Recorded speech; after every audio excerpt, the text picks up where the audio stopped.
పాటు ఎవరు బంగారం కొనొద్దు.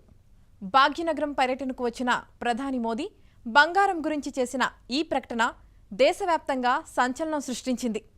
దేశ చరిత్రలో మునుపెన్నడూ లేని విధంగా గతంలో ఎన్ని సంక్షోభాలు, ఆర్థిక మాంద్యాలు వచ్చినా ఏ ప్రధాని చేయని విధంగా మోదీ చేసిన ఈ సూచన సాధారణమైనది కాదని ఆర్థిక నిపుణులు స్పష్టం చేస్తున్నారు.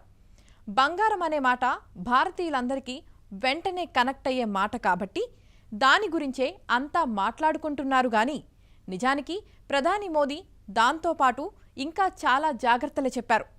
వాటన్నిటి సారం ఒక్కటే: విదేశీ మారక ద్రవ్యాన్ని ఆదా చేయడం. ఎందుకు ఆదా చేయాలి? ఎప్పుడూ లేనంత కష్టం ఇప్పుడేమొచ్చింది అంటే, పశ్చిమాసియాలో యుద్ధం కారణంగా అంతర్జాతీయ విపణిలో ముడి చమురు ధరలు, ఎరువుల ధరలు భారీగా పెరిగాయి. మరోవైపు 2 నుంచి 3 ఏళ్లుగా బంగారం ధర సైతం కొత్త రికార్డులు సృష్టిస్తోంది. వీటి దిగుమతికే మన విదేశీ మారక ద్రవ్య నిల్వల్లో అధిక శాతం ఖర్చయిపోయే పరిస్థితి నెలకొంది. ట్రేడింగ్ ఎకనామిక్స్ గణాంకాల ప్రకారం ఇరాన్పై అమెరికా, ఇజ్రాయెల్ యుద్ధం మొదలు పెట్టడానికి ముందు మన దేశ ఫారెక్స్ రిజర్వ్స్ $728 బిలియన్ ఉన్నాయి. అంటే దాదాపు 69.4 లక్షల కోట్లు. కేవలం 2 నెలల్లో అవి $690.69 బిలియన్ తగ్గిపోయాయి. 2025-26 ఆర్థిక సంవత్సరానికి గాను మన దిగుమతుల బిల్లు $775 బిలియన్. అందులో ముడి చమురు, బంగారం, వంట నూనెలు, ఎరువుల బిల్లే ఏకంగా $240 బిలియన్ కన్నా ఎక్కువ. అంటే దాదాపు 22.87 లక్షల కోట్లు. ఇలా దిగుమతుల కోసం మనం ఎక్కువ ఖర్చు చేయాల్సి వచ్చే కొద్దీ మన ఫారెక్స్ నిల్వలు మరింత వేగంగా కరిగిపోతాయి. అలా కరిగిపోతే ఏమవుతుందంటే, దేశ ఆర్థిక బలం తగ్గిపోతుంది. డాలర్ విలువ పెరిగిపోయి రూపాయి విలువ తగ్గిపోతుంది. విదేశీ పెట్టుబడుల రాక ఆగిపోయి దేశం సంక్షోభంలోకి వెళ్ళిపోతుంది.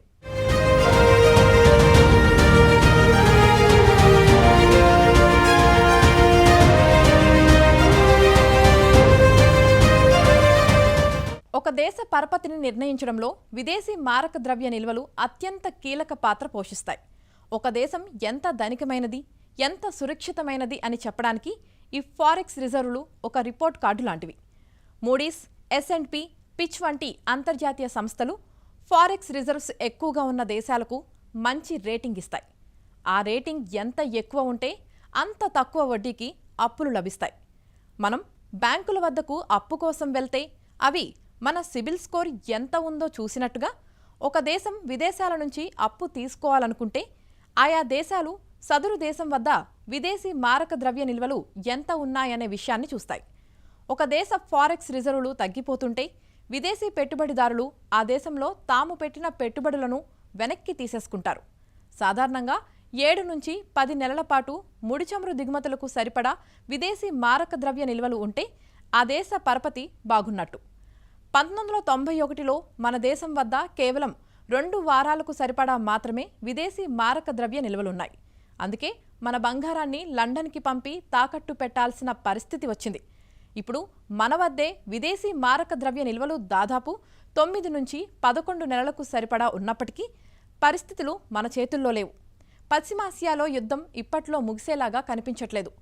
ముడి చమురు ధరల భారంతో పాటు ఎరువుల ధరలు కూడా భారీగా పెరిగిపోయే ప్రమాదం కనపడుతోంది.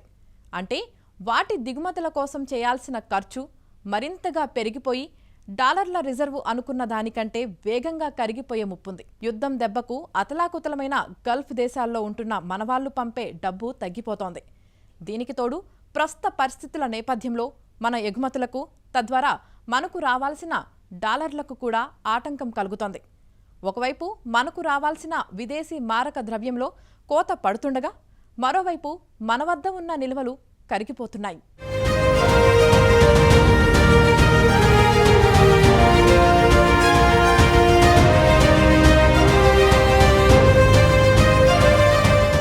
భారతీయులు ఏడాదికి సగటున కొనే పసిడి దాదాపు 700 నుంచి 900 టన్నులని అంచనా. దీని విలువ సుమారు 13.69 లక్షల కోట్లు. 2024-25తో పోలిస్తే 2025-26లో మన బంగారం దిగుమతులు దాదాపు 24% పెరిగాయి. భారతీయులు కొనే బంగారంలో 90% పైగా విదేశాల నుంచి దిగుమతి చేసుకుంటున్నదే. అందుకు మనం భారీగా విదేశీ మారక ద్రవ్యాన్ని ఖర్చు చేయాల్సి వస్తోంది. కాబట్టి మోదీ చెప్పినట్లు ఏడాది పాటు బంగారం కొనకుండా ఉంటే ఖచ్చితంగా మన విదేశీ మారక ద్రవ్య నిల్వలపై భారం కాస్తైనా తగ్గుతుంది. ప్రధాని పిలుపు మేరకు దేశ ప్రజలు ఇంధన వినియోగం, బంగారం కొనుగోళ్లు, వంట నూనెల వినియోగం 10% తగ్గించుకొని ఎరువుల దిగుమతులను 50% మేర తగ్గించి అనవసర విదేశీ పర్యటనలు మానుకుంటే ఏడాదిలో $4,500 కోట్ల మేర విదేశీ మారక ద్రవ్య నిల్వలను ఆదా చేయవచ్చని ఒక అంచనా. అంటే మన కరెన్సీలో దాదాపుగా 4.3 లక్షల కోట్లు.